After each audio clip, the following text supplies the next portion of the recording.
Mateus capítulo de número 18, versículo de número 21 e 22. Toda a igreja, os que puderem, óbvio, coloque-se de pé, por favor.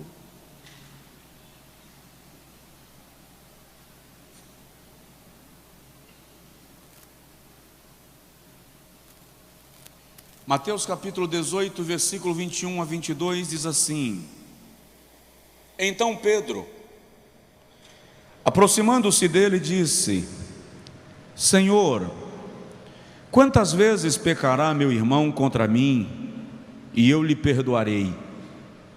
Até 7?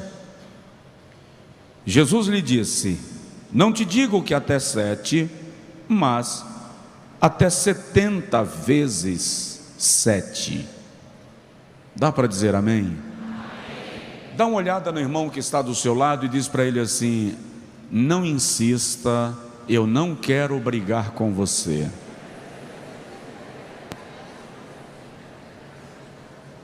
Agora diz para ele assim: se eu te ferir, repete, se eu te ferir, você tem que me perdoar. Agora coloque assim a mão no seu peito e diga comigo: Senhor, me ensina o caminho do perdão, para que a minha alma seja livre. Amém. Pode sentar. Eu comecei semana passada aqui falando sobre o poder do perdão. Não deu tempo terminar e nós vamos continuar hoje. E a gente certamente conclui o raciocínio. Não conclui o assunto, porque o assunto é muito amplo.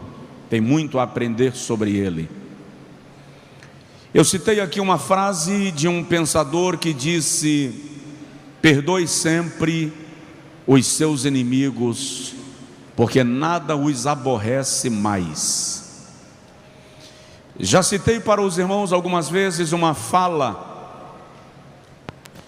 do então senador baiano Antônio Carlos Magalhães, quando discursando no plenário do Senado, um senador da República que representava um outro estado começou a atacá-lo com palavras e com muita agressividade.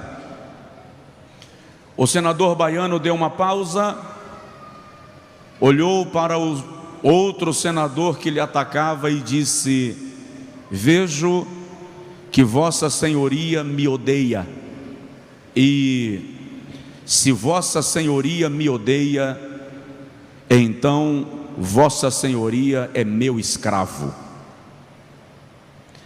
Esta é uma fala sábia.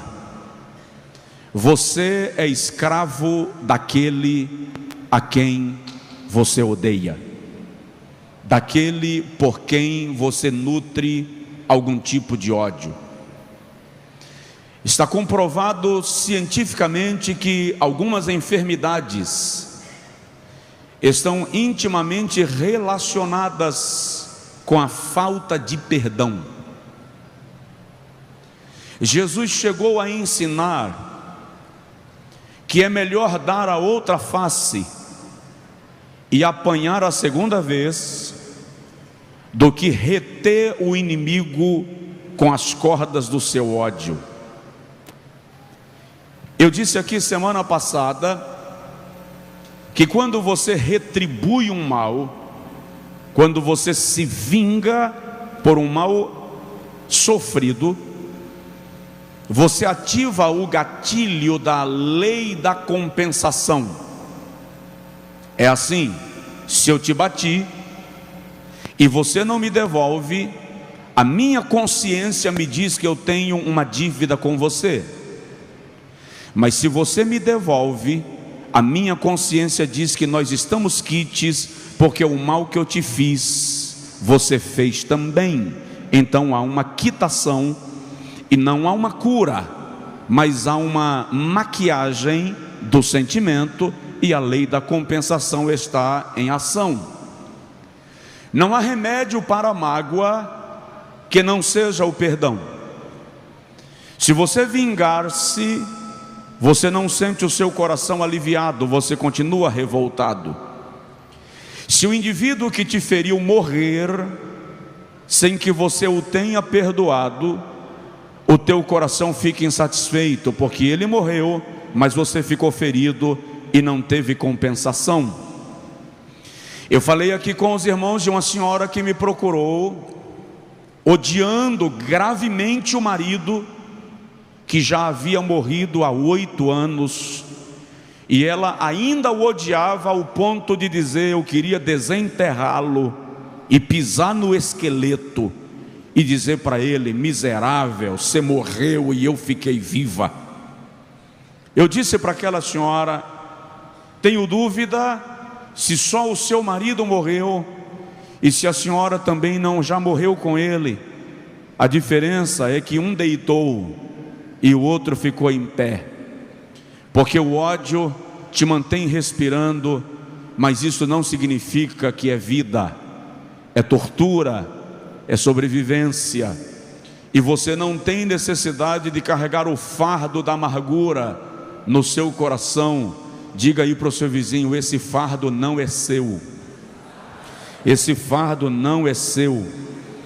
Eu dei aqui terça-feira passada algumas definições de perdão que eu mencionei, são citadas pelo pastor Josué Gonçalves numa das suas mensagens sobre o mesmo assunto, e uma dessas definições é que perdoar é reconhecer que eu também já fui perdoado. Eu disse aqui para os irmãos terça-feira passada que todos já foram desafiados a perdoar. Isto porque todos, em algum momento, em alguma época, em alguma área da sua vida, já foram feridos, traídos, rechaçados, machucados, lançados ao chão. De modo que perdoar não é uma atitude exclusiva minha, é uma atitude de todo dia para quem quer se manter vivo e com saúde. Mesmo porque perdão é o remédio que eu dou para o outro, a fim de que eu seja curado. Assim como o ódio é o veneno que eu dou para o outro, a fim de que eu mesmo morra. Ódio é o veneno que eu estou nutrindo pelo outro, a fim de que eu mesmo morra. Então perdão é o remédio que eu dou ao outro, para que eu mesmo seja curado. Perdoe. Eu disse aos irmãos aqui que perdoar não é um ato forçado. Se é forçado, não é perdão, é conveniência, é adequação, é falta de opção. Perdão é o ato espontâneo de um coração que decidiu que não precisa carregar um fardo que não é seu. Perdoar é uma necessidade, não para quem é perdoado, para quem perdoa.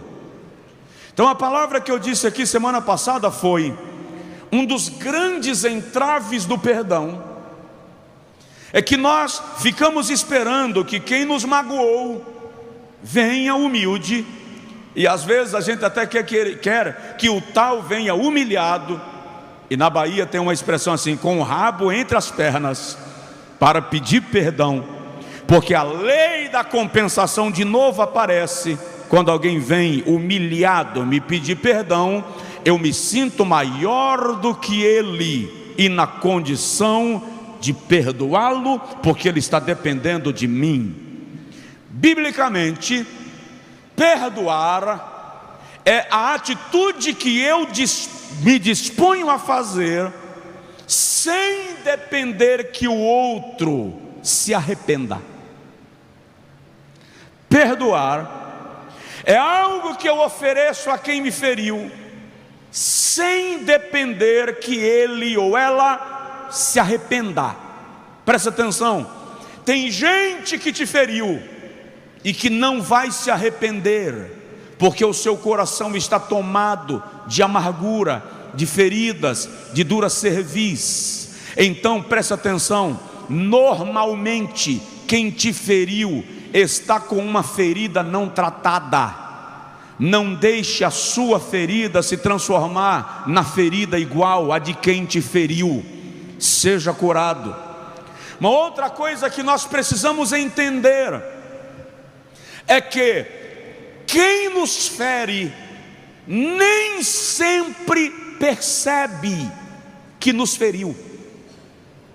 Tem gente que nos fere e não percebeu que nos atingiu.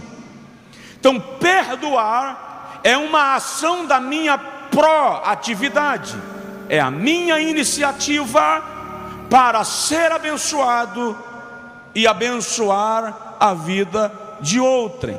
Agora, olha para os meus olhos de quem nunca precisou perdoar na vida, porque nunca foi ferido. Olha para mim e deixa eu te dizer uma coisa: pastor, quem perdoa esquece? Não necessariamente. Perdoar não é sofrer de amnésia.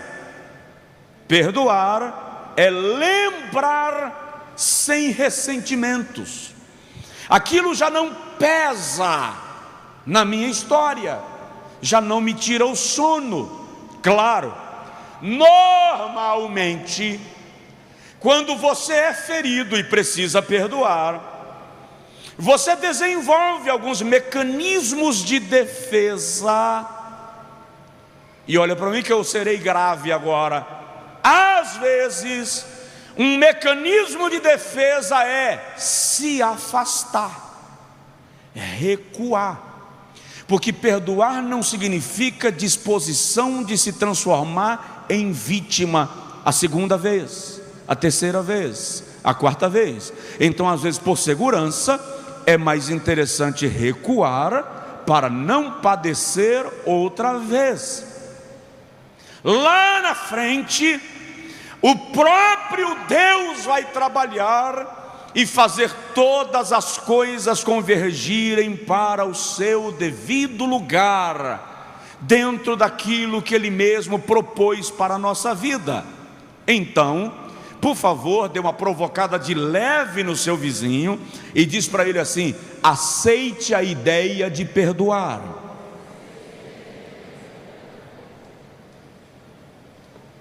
Aceite a ideia de perdoar. Agora, qual é o poder que o perdão exerce na minha vida? Eu disse aqui terça-feira passada, primeiro, o perdão salva. E aí eu trouxe o próprio Jesus como referência, porque é o seu perdão que nos permite esperança de salvação e de vida eterna. E dentro dessa perspectiva, eu mencionei aqui terça-feira que Jesus não esperou que os seus algozes lhe pedissem perdão. Na cruz, ele diz: Pai, perdoa-lhes, porque eles não sabem o que fazem. Então, o seu ato de perdoar pode salvar a vida de alguém. Aprenda a perdoar, seja perdoador.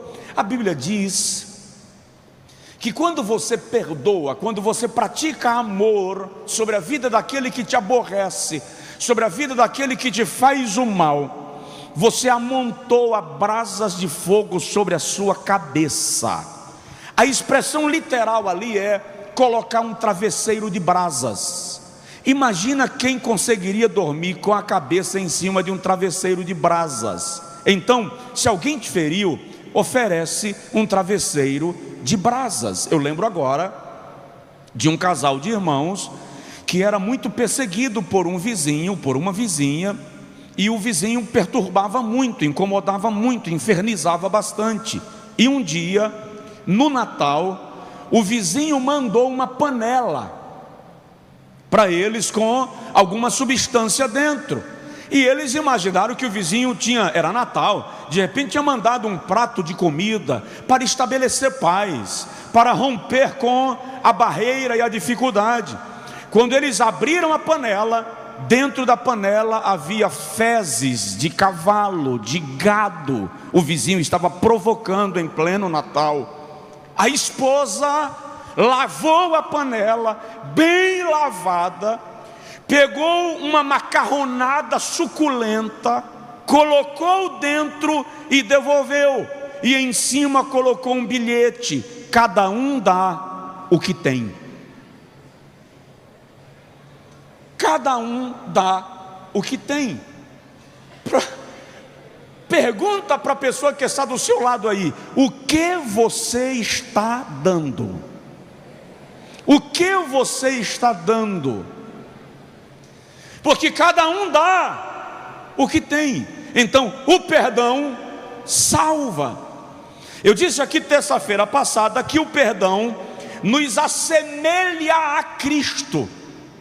E é interessante que Paulo, escrevendo aos Colossenses, diz assim, 3, versículo de número 12 e 13: suportai-vos e perdoai-vos uns aos outros. Lá aos Gálatas, Paulo diz que os mais fortes devem levar as cargas dos mais fracos. Então, normalmente, quando alguém derrama em cima de você um montão de lenha, de problema, de desabafo, de ataque, é porque se alguém não está aguentando mais carregar a sua carga, encontrou você no caminho, jogou no teu colo. Seja forte em Deus, seja forte em Cristo, resista à carga e receba galardão por ter reagido à semelhança de Cristo Jesus, nosso Senhor. Eu já contei para vocês que um dia eu passei numa lavanderia da cidade, onde eu havia deixado uns ternos meus para lavar. Eu não fui buscar os ternos, eu estava passando por acaso. Lembrei, quis aproveitar porque era no centro da cidade e o trânsito, o estacionamento desde muito tempo é muito ruim. Então eu parei o carro, achei uma vaga, parei, cheguei para o vendedor, para o atendente do balcão e falei: olha, eu tenho uns ternos aqui, não lembro quantos, não vim buscar, fui bem específico, não vim buscar, eu estava de passagem, portanto eu não trouxe o comprovante. Não sei se você poderia me entregar com o meu nome e o número do meu RG. Ele disse assim: espere um momento que eu vou conversar com o gerente. E ele foi conversar com o gerente, só que o gerente estava numa sala à frente e tinha uma vidraça bem grande, voltada para o balcão. Quando ele terminou de falar com o gerente, eu vi, quando o gerente deu um tapão na mesa e veio fervendo. E quando ele chegou no balcão, ele chegou gritando: você não pode fazer isso comigo, porque você tem que trazer o comprovante. Eu disse: amigo, calma, eu não vim buscar. Se você disser que não me entrega, você tem total razão, você está protegendo o meu patrimônio. Senão um malandro chega aqui e leva meu terno embora. Eu concordo com você. E ele gritando, e eu disse: ei, eu concordo com você, você tem razão. Ele disse, teve um momento que ele entendeu o que eu estava dizendo, que ele parou e fez assim: você concorda comigo? Eu disse: claro, você está me protegendo. Ele deu um tapa na mesa, no balcão, e disse: eu não acredito. Ou seja, o que ele precisava era brigar. E eu fui o cliente que chegou com a sacola maior para levar o desabafo dele para casa. Então você precisa ter habilidade para suportar a carga do mais fraco.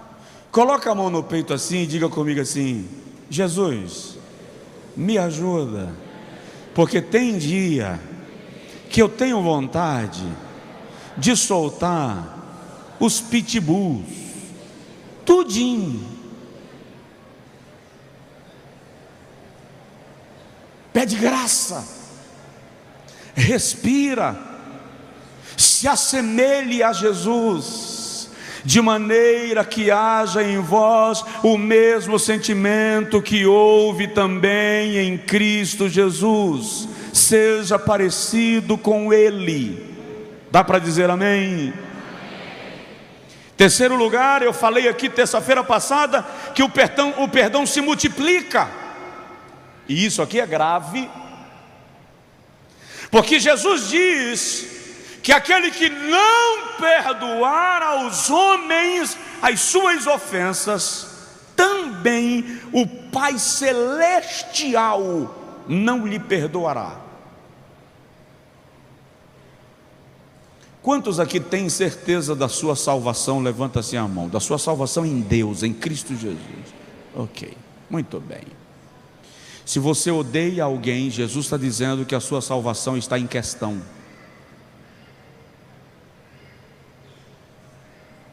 Deu para entender, não? Deu para entender? Se você não perdoou aquela pessoa, a sua salvação está posta em xeque. Você vai permitir isso? Libere sua alma. Mas vamos lá, quarto lugar. O perdão gera amor. O perdão gera amor. Lucas 7. Tem um episódio muito interessante, porque Jesus vai para um jantar na casa de um fariseu. Os fariseus era um grupo religioso, um movimento religioso muito forte em Israel nos dias de Jesus. Eles não eram apenas religiosos, eles também eram a classe dominante de Israel nos dias de Jesus, porque o Sinédrio, que era o Supremo Tribunal Federal de Israel, composto de 70 homens, os membros do Sinédrio eram membros também dos fariseus, eles eram fariseus. E a Bíblia diz que Jesus vai a um jantar na casa desse camarada, e quando eles se assentam, não à mesa, porque o jantar não era servido na mesa, o jantar era meio que servido no chão. Eles se assentavam mais ou menos assim, com o tecido posto à frente, e se serviam sentados. A outra opção de se assentar eram mais ou menos assim, era um jeito mais educado para não colocar os pés diante da mesa. Tudo indica que Jesus estava assentado assim, quando uma mulher, que a Bíblia chama de mulher pecadora, se aproxima de Jesus, ajoelha-se aos seus pés, começa a lavar os pés de Jesus com lágrimas, enxuga os pés do mestre com os cabelos e beija os pés de Jesus. E pelo relato de Lucas, essa ação foi repetitiva. Ela fica lá, chora, seca os pés de Jesus com os cabelos e beija. Aquilo, à luz do texto bíblico, é um ato de adoração, porque prostrar e beijar os pés é proskeneo, a expressão literal para adorar. Prostrar-se aos pés e beijar. Então a mulher está beijando os pés de Jesus, e de repente o fariseu, anfitrião, pensou consigo: eu não deveria ter oferecido um jantar para esse homem. Ele não é profeta. Se ele fosse profeta, ele saberia que esta mulher que está beijando os seus pés é uma pecadora. Jesus percebe o pensamento do anfitrião e diz assim: Simão, um homem devia a outro 100 denários, e o outro devia 1000 denários, e o credor perdoou a ambos. Qual dos dois devedores perdoados lhe amará mais? Simão respondeu: certamente, o que lhe amará mais é aquele que mais foi perdoado. Versículo 36 a seguir: lhe amará mais aquele que foi mais perdoado.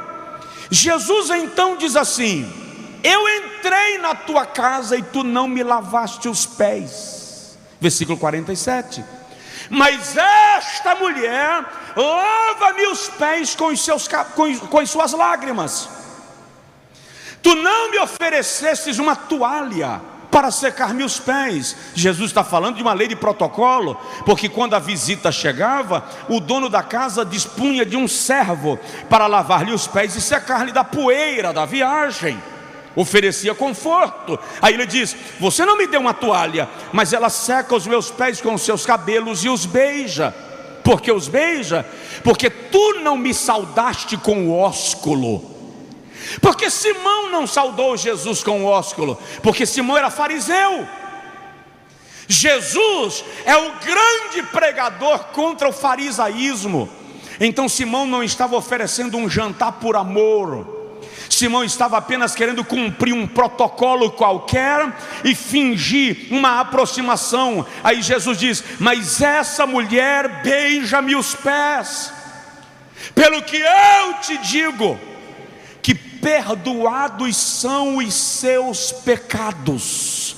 Porque aquele que mais é perdoado, mais te amará. Jesus está dizendo para Simão o seguinte: essa mulher me ama mais do que você, porque você acha que não precisa de perdão. Então, como você acha que não precisa de perdão, você não me ofereceu nem água para lavar os pés, nem toalha para secá-los, nem me saudou com ósculo ao pescoço. Mas essa mulher, porque está sendo perdoada, me ama ao ponto de lavar-me os pés com lágrimas, enxugar com os cabelos e beijar-me os pés. Jesus está ensinando que quando você libera perdão, você dá uma lição de amor. Quando você libera perdão, você está semeando amor no coração da outra pessoa. Você está nutrindo a outra pessoa de amor. Apesar de ferido, apesar de magoado, você está exercendo amor. Um jovem chegou para mim um dia e disse assim: Deus me livre de ser pastor como o senhor. Eu disse: por quê? Ele disse: é muita tribulação, muita perseguição, calúnia uma atrás da outra. Eu acho que o senhor não deve ser são não, suportar tudo isso. Aí eu perguntei para ele: você quer ser o quê? Não, vamos fazer o seguinte: seja médico. Seja médico, dá dinheiro. Falei assim: dá dinheiro, seja médico. Aí a pessoa que, o médico, teu colega que vai tomar o teu plantão, resolveu ficar no carnaval e não veio. E você não pode abandonar o posto vazio, vai ter que ficar lá mais 2, 3 dias cobrindo o plantão, porque a pessoa responsável não veio. O diretor do hospital, por alguma razão, não gostou muito de você e começa a te marcar. O paciente vem a falecer no teu plantão e a família decidiu que a culpa é tua, que cometeu erro médico ou negligência. Você acha que é leve? Ah não, ser médico não, seja advogado. Aí, como advogado, o teu concorrente constrói uma peça e argumentos diante do juiz e do júri, que foi tão mais bem construída que a tua, que te humilhou. Ou então o juiz não vai com a tua cara e dá uma travada no teu processo. Ou você ganhou a causa e ganhou muito dinheiro por causa daquela causa, e os teus colegas advogados ficaram chateados porque eles não estão ganhando causas tão grandes e você ganhou uma. Não serve advogar? Ok, seja empresário. Aí o funcionário não vem trabalhar, não avisa, te deixa com o posto aberto e amanhã traz um atestado forjado. Pede demissão, você paga tudo e depois que paga tudo ele te aciona no Ministério de Trabalho. Aí você tem que ir responder uma ação depois de ter pago tudo. O que é que você quer ser?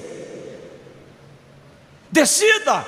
Ele disse: eu não estou entendendo. Eu disse: eu quero que você entenda que em qualquer atividade que você resolver desenvolver, você precisará de resiliência e capacidade de perdoar as pessoas que te atingem. Caso contrário, vai para o deserto, onde não tem ninguém, porque só quem vai te ferir são os escorpiões, as serpentes e o calor do sol. Dá para tu? Não. Então fica aqui perto de mim, que provavelmente eu vou pisar no teu pé, provavelmente eu vou te ferir, os nossos ombros vão se bater no corredor, mas quando você adoecer, eu vou esquecer que você pisou no meu pé e vou cuidar de você. Quando você tiver uma luta, eu vou orar contigo. Por quê? Porque apesar das lutas que nós temos, o amor que nos une é mais ardente do que as barreiras que nos separam. Dá para dizer amém?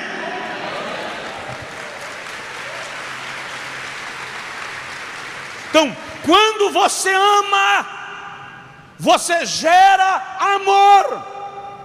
Quando você perdoa, você gera amor. Hoje eu vi uma frase que diz assim: fulano escreveu lá, eu te odeio. O outro respondeu, odiar é uma palavra muito pesada. O fulano respondeu, amar também. E as pessoas estão usando como se não fosse nada. Então quando eu digo eu te amo, eu estou usando uma expressão que tem um poder violento. Só que presta atenção, amar não é o que eu digo, amar é o que eu faço. E o pior é que a cultura ocidental romantizou o amor. E quando eu romantizo o amor, eu penso que amar é dar flores. Eu penso que amar é falar eu te amo, chega a ser amanteigado. Eu te amo. As pessoas aprendem a falar eu te amo em inglês, em francês para parecer mais romântico, em italiano para parecer mais fervoroso, mas na prática, quando elas precisam provar amor com perdão, o amor falha. Por quê? Porque eu amo você, assim como eu amo chocolate, assim como eu amo o meu carro, assim como eu amo o meu gato, assim como eu amo a minha casa. E na verdade o amor é a expressão manifestada pela atitude de oferecer perdão, socorro, tolerância, compreensão, respeito. Isso é amor. Um dia o Senhor me disse um negócio, eu estava numa batalha com Deus, eu estava argumentando com Deus com muita inteligência, e o Senhor me disse assim: Josué, quem ama, deixa ir. Então, aprisionar não é amar. Amar é dar ao outro o direito de ser. Quando eu perdoo, eu estou exercendo amor e multiplicando amor. Coloque de novo a mão no coração e diga assim: Senhor, me ajuda, porque às vezes não consigo. Vamos lá. O poder do perdão. O perdão torna o teu culto aceitável. O perdão torna o teu culto aceitável. Deixa eu ler primeiro o texto de Mateus, capítulo de número 5, e depois eu falo um pouquinho sobre esse assunto, versículo 23 a 25. Jesus diz assim: se trouxeres a tua oferta ao altar, e aí te lembrares de que teu irmão tem algo contra ti, deixa ali diante do altar a tua oferta. Vai primeiro e te reconcilia com o teu irmão. Depois vem e oferece a tua oferta. E concilia-te depressa com o teu adversário, enquanto estás no caminho, para que ele não te denuncie ao juiz e te entregue ao oficial e te lancem na prisão. Quando vieres trazer o teu culto, se te lembrares que tens algo, que o teu irmão tem algo contra ti, interessante, Jesus não diz, se você se lembrar que você tem algo contra teu irmão, é se você lembrar que o teu irmão tem algo contra você. Deixa a tua oferta diante do altar, vai e reconcilia-te com o teu irmão, depois volta e oferece a tua oferta. Olha para mim, a gente faz isso? Às vezes vem brigando no carro, de casa para a igreja, e entra com um bico desse tamanho. É culto de quê? Culto de quê? Conheço situações de gente que nem se comunica, nem bom dia, mora na mesma casa, tá? Mas nem bom dia. Mas quando chega na igreja, entra de mãos dadas para vender fachada.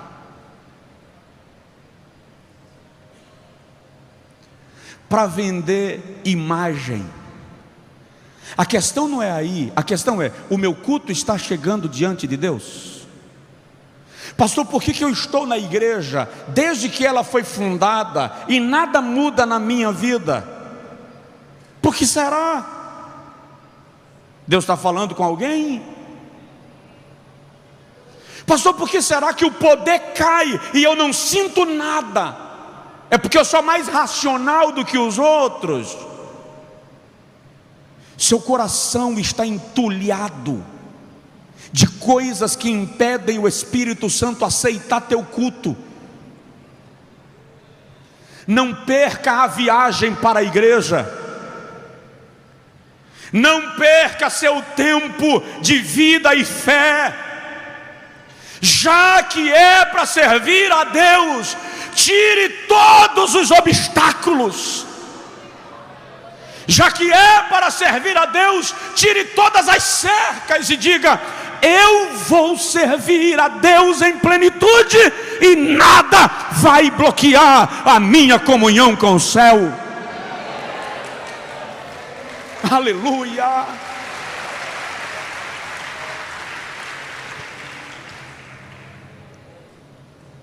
Por que será que o culto às vezes é pesado? É cansaço? Todo mundo cansou no mesmo dia? É porque quando o corpo está doente, a igreja é um corpo. Se eu estivesse agora calçado com o sapato e um dedo ferido, não estaria doendo apenas o dedo, todo o meu corpo estaria dolorido. Se a igreja é um corpo, quando há ferida em um dos membros do corpo, todo o corpo percebe. Então não pensa que você ferido não atinge todo o corpo, porque você é corpo. Não pense que você em guerra, carregado de ódio e de amargura, não influencia espiritualmente, porque nós somos corpo. Então nós precisamos ser curados. Nós precisamos perdoar uns aos outros. Nós precisamos viver a experiência de uma alma saudável. O salmista disse um dia: tira a minha alma da prisão. Porque o ódio, a amargura, o ressentimento te mantém aprisionado. E a proposta de Deus para mim e para você é que sejamos livres, curados. Ei, tem bênçãos retidas porque o coração está preso. Há bênçãos que Deus quer colocar em sua mão, que o seu coração não pode estar marcando ninguém, senão você vai usar o instrumento que Deus te deu como milagre para atingir alguém que um dia te fez mal. Então o Senhor está esperando seu coração perdoar. Vou terminar. Quinto, sexto lugar, o perdão nos tira do cativeiro. Vou repetir, o perdão nos tira do cativeiro. Mateus 18, versículo 23 ao versículo de número 35. Jesus diz assim: por isso o reino dos céus pode comparar-se a um certo rei que quis fazer contas com os seus servos, e começando a fazer as contas, foi-lhe apresentado um que lhe devia 10.000 talentos. Segura lá. E não tendo ele com que pagar, o seu senhor mandou que ele e sua mulher e seus filhos fossem vendidos com tudo quanto tinha, para que a dívida fosse paga. Então o seu servo, aquele servo prostrando, o referenciava dizendo: Senhor, seja generoso para comigo e eu te pagarei tudo. Então o senhor daquele servo, movido de íntima compaixão, soltou-o e perdoou-lhe a dívida. Diga comigo: o perdão me liberta. Saindo, porém, aquele servo, versículo 28, encontrou um dos seus conservos que lhe devia 100 dinheiros. Ele devia 10.000 e foi perdoado. Agora ele encontrou alguém que lhe deve 100, e lançando mão dele, o enforcava, dizendo: paga o que me deves. Então aquele conservo, prostrando a seus pés, rogava-lhe, dizendo: seja generoso para comigo e eu te pagarei tudo. Ele, porém, não quis, antes foi levá-lo à prisão até que pagasse a dívida. Vendo, pois, os seus conservos o que acontecia, contristaram-se muito e foram declarar ao seu senhor tudo o que se passara. Então o seu senhor, chamando-o à sua presença, disse-lhe: servo malvado, eu te perdoei toda aquela dívida, porque tu me suplicaste. Não devias tu igualmente ter compaixão do teu conservo, como eu também tive misericórdia de ti? E indignado, o seu senhor o entregou aos atormentadores, até que pagasse tudo o que ele devia. Assim vos fará também o meu Pai Celestial, se de todo o coração não perdoardes cada um ao seu irmão as suas ofensas. Precisa explicar o texto, sim ou não? Você foi mais perdoado do que precisa perdoar. Você foi mais perdoado do que é desafiado a perdoar. Deus perdoou a nós mais do que nós precisamos perdoar ao próximo. Significa dizer que eu, que tive uma dívida de 10.000 denários perdoada, posso perdoar alguém que me deve apenas 100 denários. Significa dizer que eu, que tive os meus pecados perdoados para a eternidade, posso perdoar aquele que me fere numa vida que é passageira, temporária e transitória. O perdão liberta você da prisão. O perdão te tira do cativeiro.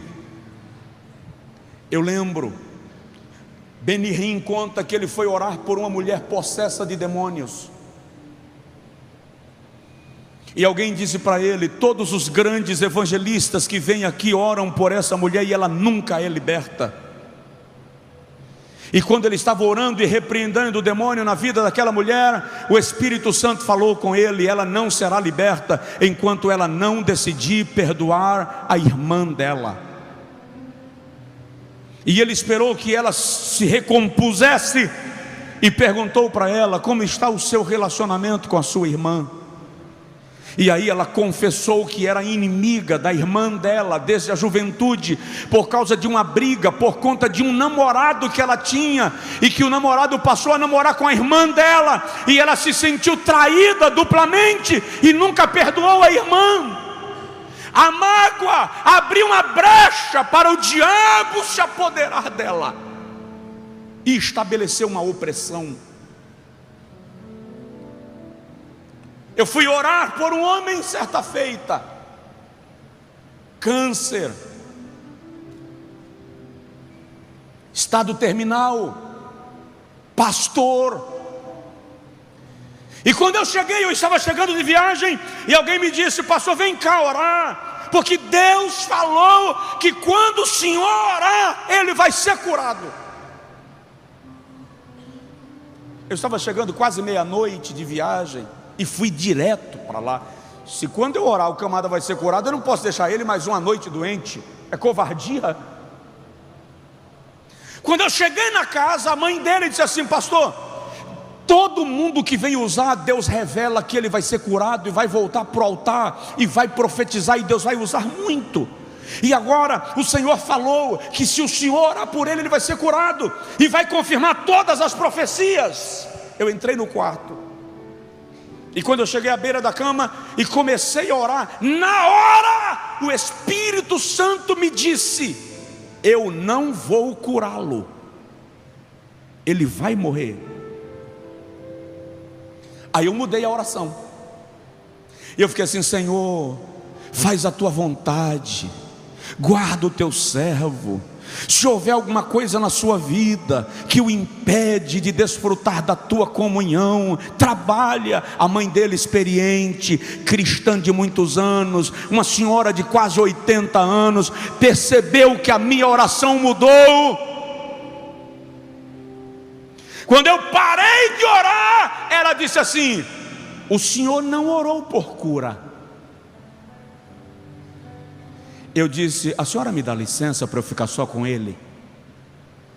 Ela disse: ele é meu filho, tudo que acontecer com ele eu posso saber. Eu disse: eu sei, mas tem algo que é entre Deus e ele, e eu gostaria que a senhora só soubesse depois.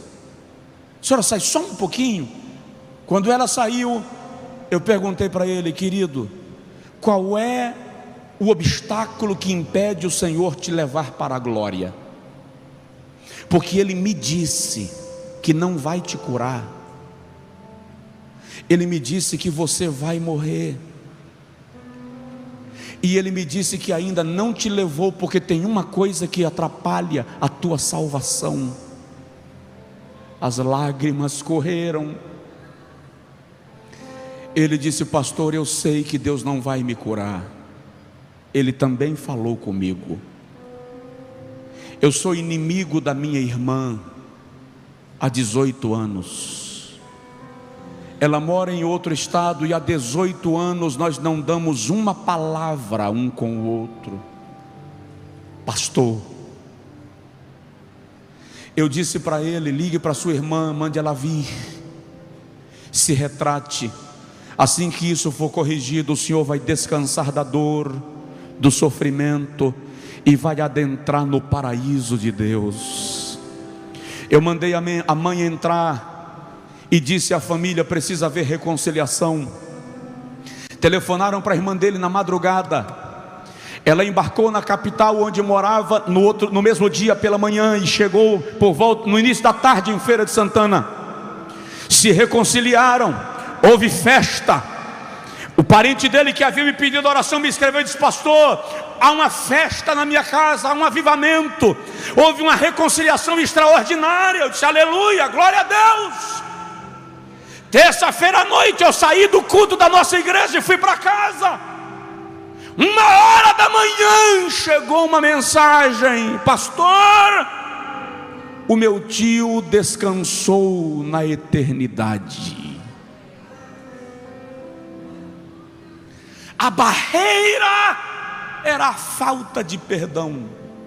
Não, eu não estou dizendo perdoe para morrer. Eu estou dizendo perdoe para que o sofrimento cesse. Perdoe para que o milagre aconteça. Perdoe para que haja cura. Perdoe para que haja restauração.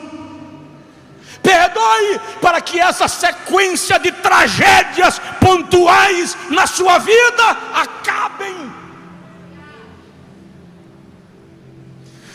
Todo dia acontece uma tragédia na sua história, na sua família, na sua casa. Todo período X tem um acontecimento terrível, pastor. Eu não sei o que é. Tem uma brecha. Nem gosto dessa expressão, mas foi a que veio. Tem uma lacuna, tem uma legalidade. Tem algo que o diabo está encontrando como oportunidade para estragar sua casa e sua vida. Eu não estou pregando sobre esse assunto à toa. O Senhor quer libertar sua família da prisão. O Senhor quer libertar sua casa da prisão. O Senhor quer libertar você da prisão.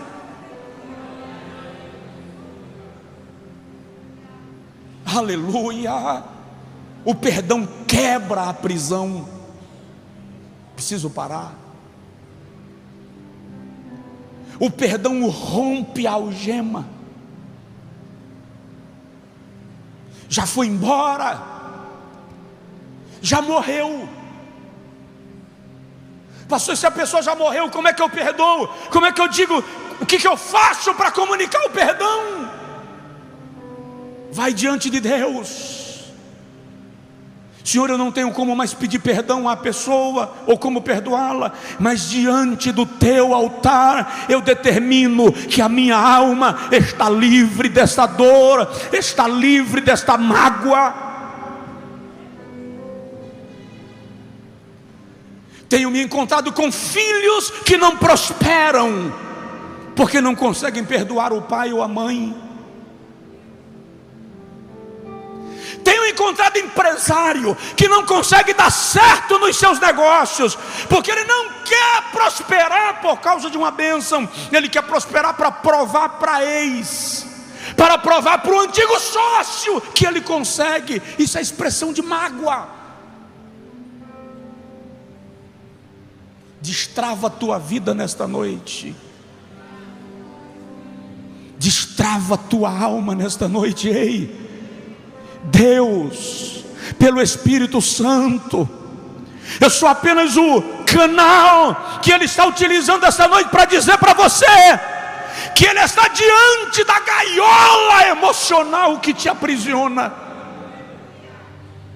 e Ele já colocou a mão no trinco para abrir a porta, e você vai sair livre, restaurado, restaurada, porque o ódio, a amargura e o ressentimento não vão te algemar mais, em nome de Jesus, em nome de Jesus. Deixa eu terminar, eu não vou comentar os 2 itens que faltam, vou apenas citar e você anota e lê em casa. A prisão desencadeia prosperidade espiritual em nossa vida. O perdão desencadeia prosperidade espiritual para a nossa vida. Você quer crescer espiritualmente? Quer sentir Deus usar você? Quer ver o teu ministério expandir? Pastor, por que o meu ministério não expande? Porque eu não cresço. Porque Deus não quer que você cresça empenado. Ah, pastor, mas como fulano que tem a vida assim, assim, assim cresceu? Esse é seu problema. Você está tão magoado que você fica olhando a vida de quem cresceu sem se consertar. E a Bíblia diz assim: não tenhais inveja daqueles que praticam a malignidade, nem te assemelhes a eles. A Bíblia diz assim: bem-aventurado é o varão a quem Deus corrige.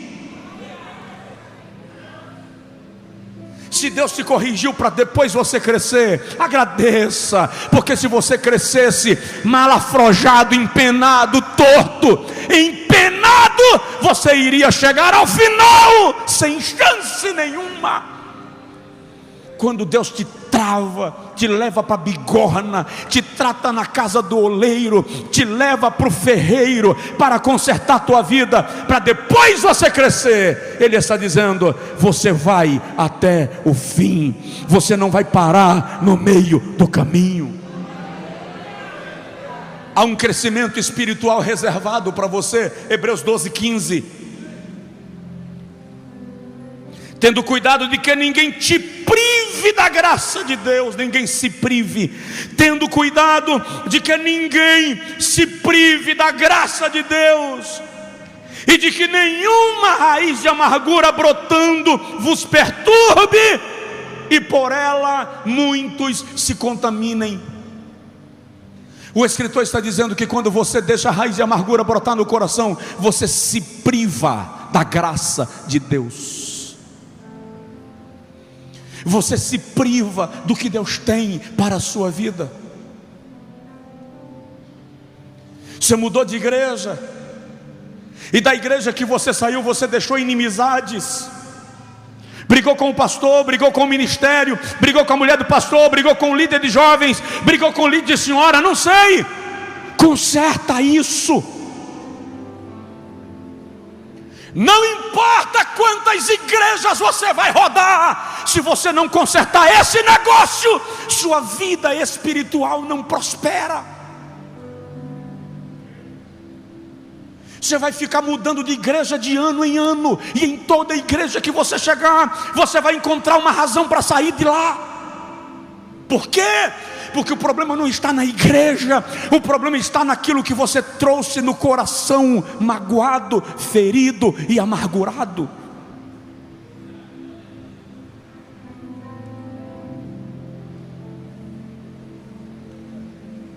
O perdão desencadeia bênçãos espirituais para a sua vida. Quando você perdoar, você vai crescer espiritualmente. Sua vida vai dar Já recebemos aqui obreiros que vieram de outros ministérios, feridos, e o primeiro passo que a gente sentou e tratou foi: vamos curar as feridas, vamos consertar o que ficou para trás, vamos alinhar. Não deixe uma porta aberta para o diabo continuar investindo contra você. A graça de Deus está liberada sobre a sua vida. Cresça. Há uma unção para você,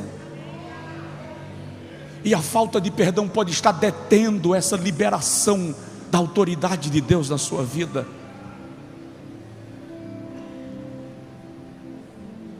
Ai, como eu tenho encontrado pastores magoados e feridos, aturdidos, que não conseguem perdoar a igreja que lhe traiu, a igreja que lhe feriu, a igreja que dividiu, o obreiro que causou o problema tal. Não tem jeito, meu amado, ainda que seja amargo perdoar, não perdoar é intragável. Há uma prosperidade espiritual de Deus para você.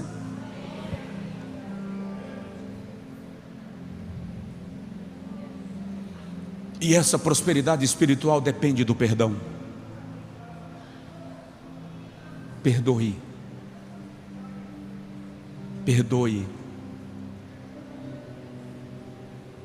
Eu vou concluir dizendo que o perdão vai desencadear sobre a sua vida uma prosperidade material. Falta de perdão retém bênçãos materiais.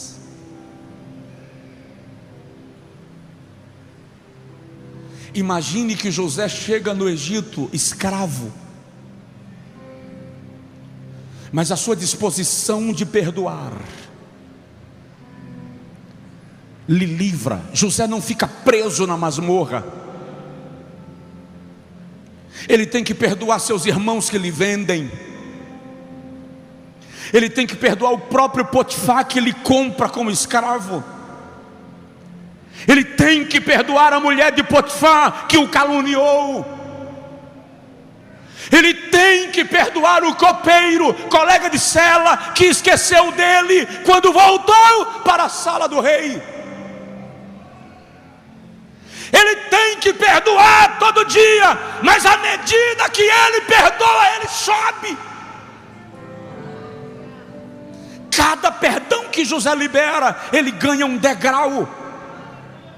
Até o dia que o governador, que o rei olha para ele e diz: somente quando eu estiver no trono serei maior do que tu.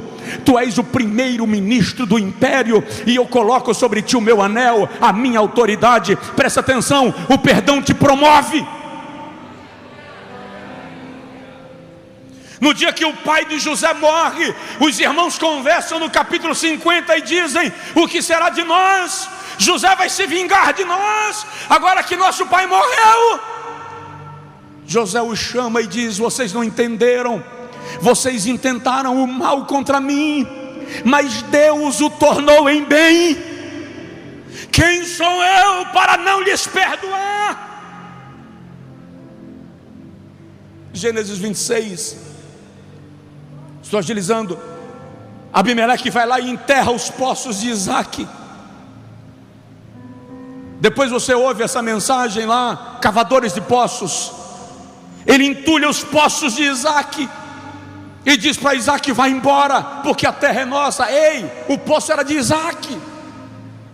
Foi Abraão quem cavou, foi Abraão quem deu. E quando Abraão morre, a herança de Isaac é um poço no deserto. Isso vale mais do que ouro.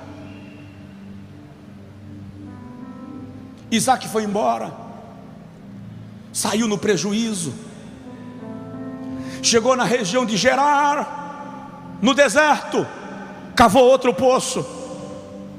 Os pastores de Gerar vieram e disseram: a terra é nossa, então o poço é nosso, vai embora. Ei, o poço era dele, ele cavou. Eu até aceito perder um poço, mas dois.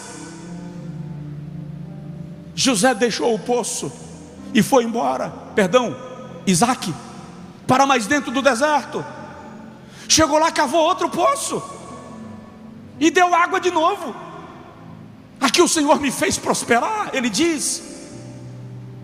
Os pastores de Gerar chegam e dizem: você está muito perto da gente, nós vamos entulhar teu poço, vamos jogar pedra no teu poço, e você vai embora, porque aqui perto você não serve. Ei, eu perco um, e o meu nível de tolerância até aceita perder dois, mas três. Para começar, Isaac não precisava ter medo deles. A Bíblia diz que Isaac havia se tornado mais poderoso do que eles, então ele podia brigar e dizer: meu poço não, vaza.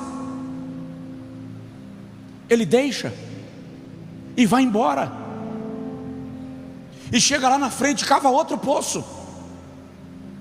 Mas aí a Bíblia diz que agora o quarto poço não deu água. E a Bíblia diz em Gênesis 26 que todo dia os servos de Isaac chegam para ele e dizem assim: Senhor, não encontramos água. E o texto retrata que Isaac já estava ficando pesado, cansado, preocupado por causa do rebanho. Aí Isaac usa de uma estratégia extraordinária. Ele mandou chamar Abimeleque. Por que ele mandou chamar? Porque Abimeleque foi quem roubou o primeiro poço. Ei, aquele perdão que você não deu desencadeou todas as outras sequelas da sua vida. Abriu um lugar para o diabo trazer reação em cadeia. Então, o que Isaac fez? Foi resolver na origem. Foi resolver onde aconteceu o problema. Você quer ser curado? Trate do problema na origem. Quando tinha água salobra e chegaram para Eliseu dizendo: a água é salobra e ninguém pode beber, Eliseu disse: me dá sal. E quando deram sal, Eliseu falou: me diga onde é a nascente. A água era salobra em todo o leito. Eliseu não jogou sal no leito, ele foi jogar na nascente. Por quê? Porque o problema tem que ser resolvido na nascente. Não crie soluções paliativas. Camarada chegou para Eliseu e disse: o machado caiu. E o machado era emprestado. Eliseu diz: me diga onde o machado caiu. E ele jogou o galho de árvore no lugar que o machado caiu. Por quê? Porque você não resolve o problema aqui se ele aconteceu lá. Às vezes é preciso voltar para resolver o problema na origem. Isaac mandou chamar Abimeleque, a primeira mágoa, o primeiro poço roubado. Por quê? Porque ele trouxe Abimeleque amarrado na ponta da anágua do saiote. Você me paga. Enquanto isso, o servo chega e diz: não tem água. Quando Abimeleque chega, a Bíblia diz que Isaac lhe ofereceu banquete. Ei, dá banquete para quem roubou meu poço. Fazer churrasco para quem roubou meu poço. Banquete. Enquanto comiam, a Bíblia diz que Isaac deu presentes para Abimeleque. Você me roubou, mas eu vou te dar presente. Depois que deu presente, a Bíblia diz que Isaac abençoou Abimeleque. E depois que abençoou, o liberou. Diga comigo: mandou chamar, fez banquete, deu presentes, abençoou e liberou. Repete: chamou, banqueteou, presenteou, abençoou, liberou. Abimeleque foi embora. Está escrito: tendo, pois, Abimeleque acabado de sair, chegaram os servos de Isaque e disseram-lhe: Senhor, encontramos água. Calma, encontramos água, e desta feita são águas vivas. Você não entendeu? Até aqui haviam roubado o poço. Só que água viva, irmão, ali é a nascente de um rio. O que Deus está dizendo a Isaac era: enterraram teu poço até agora, e a mágoa não lhe deu nem poço, mas agora que você perdoou, eu vou te dar rio, porque eu quero ver quem entulha rio, eu quero ver quem fecha rio. Ei, há bênçãos copiosas de Deus para você, que vão chegar quando a sua alma perdoar.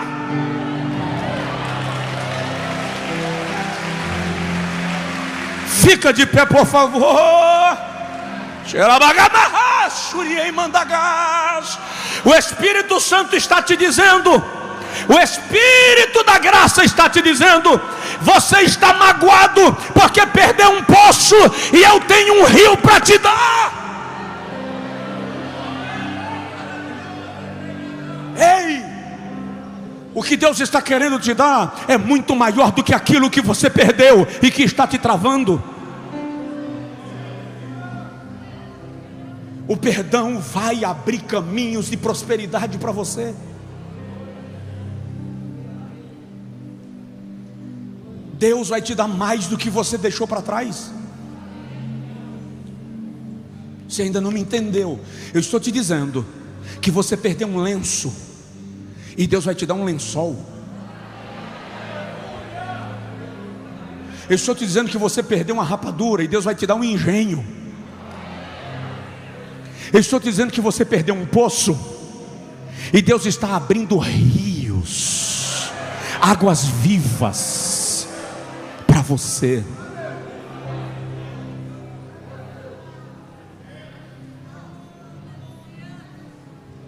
O segredo está em perdoar. Perdoe. Perdoe a injustiça sofrida. Perdoe. Pastor, e o meu prejuízo? Ei, Deus já contabilizou. Mardoqueu era apenas mendigo de favores na porta do palácio, escravo, sem chance. E o primeiro ministro do império Medo-Persa resolve matá-lo. Quem é Mardoqueu perto da força de Amã? Mas no dia que Mardoqueu seria enforcado, na noite anterior, Jeová olhou e disse: Assuero não dorme hoje. Porque quando Deus decide te colocar em posição elevada, Ele tira o sono de quem Ele quiser. E quando Assuero viu que não dava para dormir, ele mandou chamar o escriba, o cronista. Leia as crônicas do rei. E lá se encontrou o episódio quando Mardoqueu livrou o rei de um golpe de estado. Ninguém fez nada por Mardoqueu.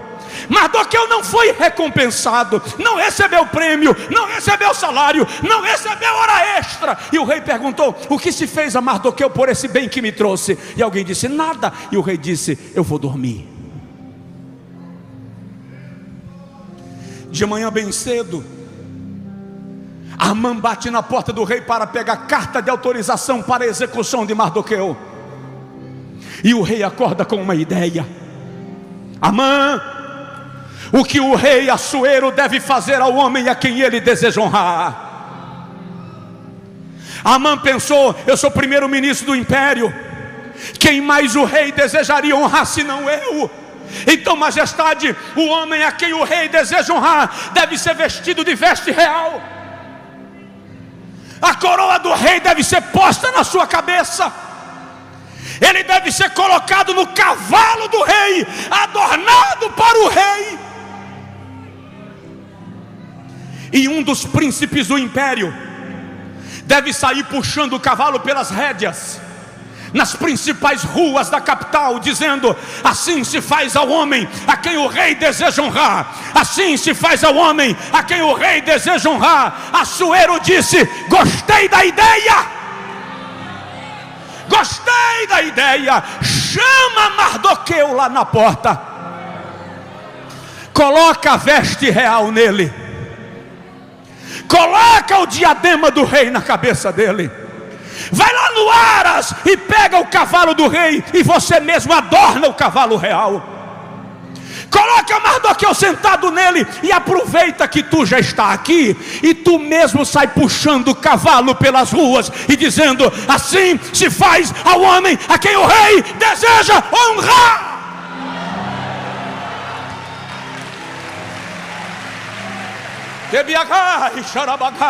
Ei, se é a injustiça sofrida que está dificultando o seu perdão, eu estou lhe dizendo: não contabilize a injustiça padecida, porque Deus já contabilizou, e na madrugada certa Ele vai chamar alguém para ler as crônicas.